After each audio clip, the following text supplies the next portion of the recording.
All right, Honda EB 5000X. That's 5000 max. It's like 4300 running watts, which is plenty to run freezers and things like that during a power outage.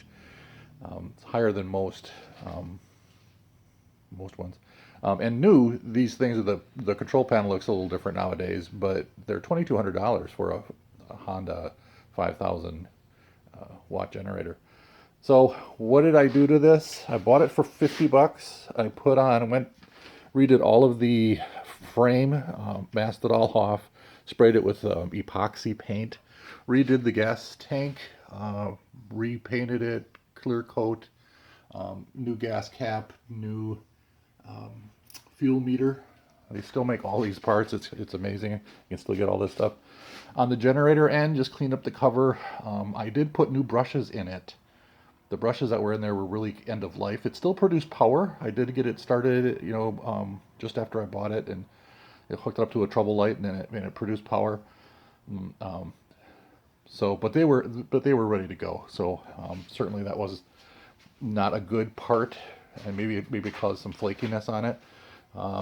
This is an 11 horse engine. To when it's running at maximum capacity, it takes some horsepower to move that generator.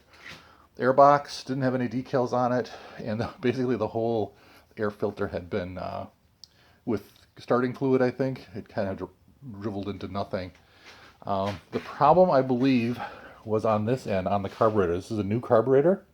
You can see this is the choke lever that goes on and off. That wasn't controlling anything. So from the top, there's a butterfly valve in there that's supposed to open and close, and nothing was happening. Actually, I'll show you on the old carburetor here. Here is the choke butterfly valve, and I can move it with my finger. You're supposed to be able to control it with the top, though. And so it was probably flapping around in there, going to choke when it was supposed to not be on choke, following the plugs and sputtering and everything else like that. So that was clearly a big, major problem that it had. The brushes, I think, were at the end of life, but that was about it. Um, Repainted it all. We got to put the wheels back on the pegs, and there's arms that stick out. Um, they clamp on here and stick out, so you can pick it up and wheel it around on the wheels.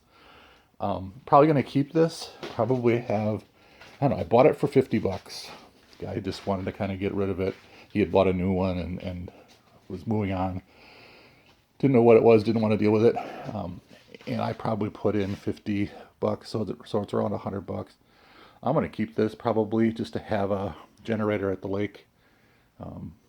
Nice solid generator, and these things, once they're tuned in, start on the first pull. So pretty happy with this little find. Starting to work on the on the free from Dennis Mellum. Um, this is a 10 horsepower Briggs & Stratton, very old generator, but it has electric start. So I picked up a battery, playing with it, putting it, basically still taking it apart, putting it back together, painting some of the parts. There was a big um, mouse nest in it.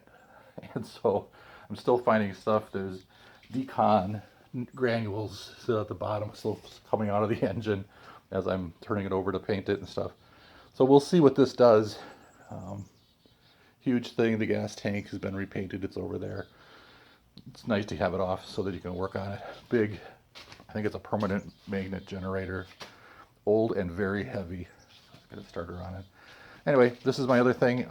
This is again, a 5,000 watt um, generator. I'll probably put this one up for sale once I get it back together and running. That's it. Generator land.